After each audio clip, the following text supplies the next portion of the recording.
5:22. Old people get up early. We go to bed early too.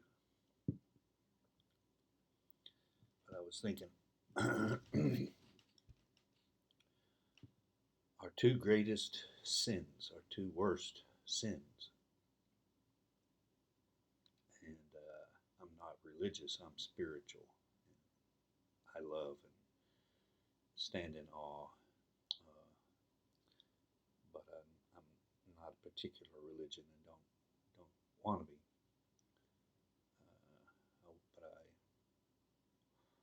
But I want to stand in awe of the spiritual world and the energy and the beauty and the love and all the goodness and magic and mystery. The two worst things we do, the two most dishonorable things we do, the way we treat each other. I've said before, half of America has 1% of the wealth. Half of America is really struggling. At least half, more than half actually, struggling. And that seems to be okay. That's not something that's on the front burner. That's not something that all the politicians talk about and all the voters worry about. You don't worry about the poor people. You don't worry about the struggling and stressed and homeless. And that is a great dishonor of humanity. We've helped create the system and allow the system to create itself. That wealth rewards wealth, and wealth concentrates. And that's what's happening, not just in America. It's a sickness. We can all, I guess, catch the fever of wealth and wow, I have let's say, I have $1 million. That's fantastic. I really would like 3 or 5 or 100, and then go into the billions and et cetera, et cetera, and you'll make money on money. So that's a domino effect. You start making money, investing money, and you make more and more. And the people that are working for you at the bottom, that's not happening for them. They're barely making enough money to pay for rent and food and energy and anything else. So I think it's very sinful to create a society such as that. And we all need to also be more cognizant, more realistic about what life should be. Can the whole world have a house and a yard? And no, we can't. Can the 340 million people in America have all that? Well, I don't think so. Um, a lot of Europe that I've been to, people live in apartments, nice looking apartments. Some are smaller than others, and size is a factor of quality of life. But they're nice, they're safe, and I guess they should be affordable. We need that in America too. Nice, safe, affordable apartments that you can buy. You don't have to just pay the rent. Or if you do pay the rent, hopefully it would be to a non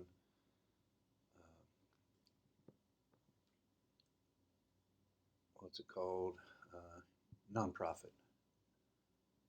So it's not going to somebody trying to make money. Maybe it's going to a nonprofit that just created or bought the housing complex and is trying to give people homes.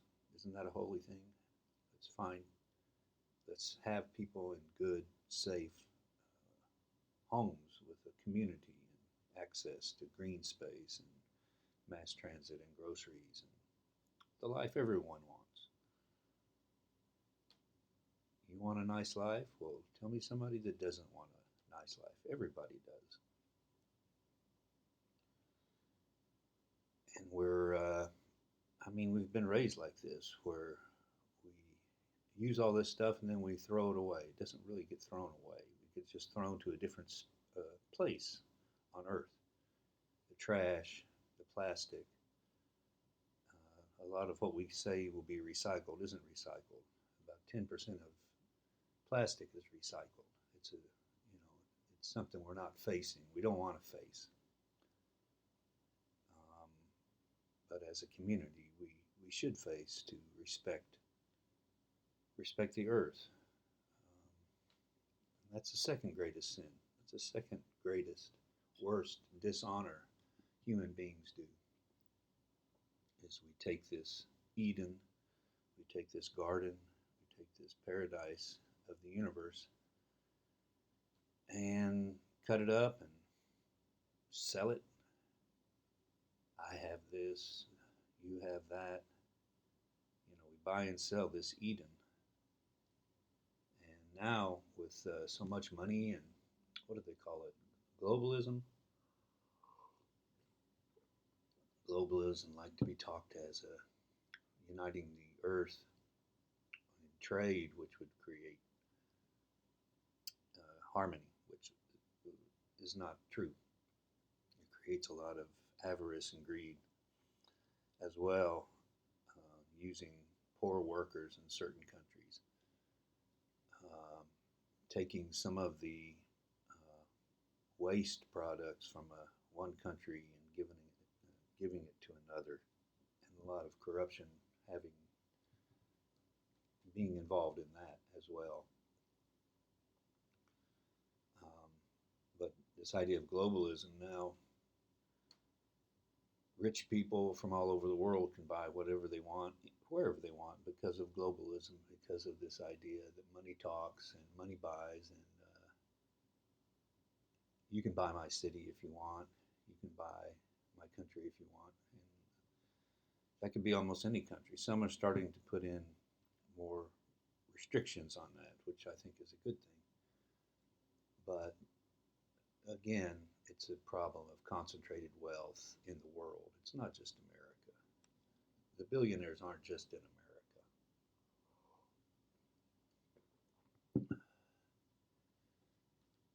Outside of Seattle, there's a very nice suburb called Issaquah.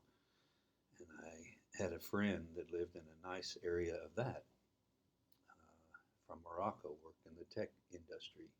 Good guy, smart guy. And he was moving. He said he couldn't afford it anymore. And he said the only ones that can afford this are from India and China. So this is a guy from Morocco living in Seattle saying that the people moving in basically are from India and China with a lot of money.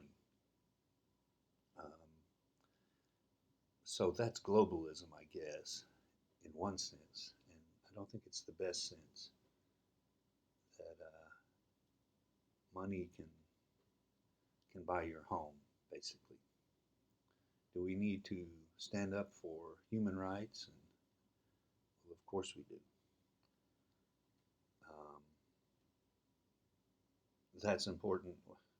So anyway, how we treat each other and how we treat the earth is just two gigantic challenges that we have for the rest of our lives, and probably for the rest of our children's lives. And we'll see what happens, see how we deal with this.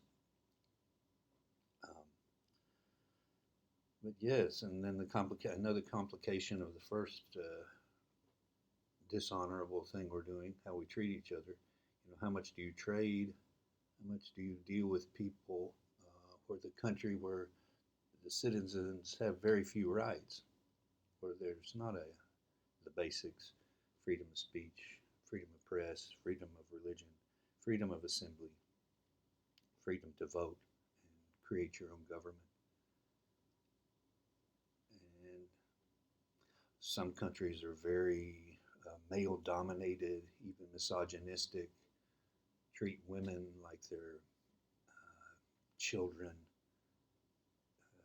won't let them go to school, just sad, terrible.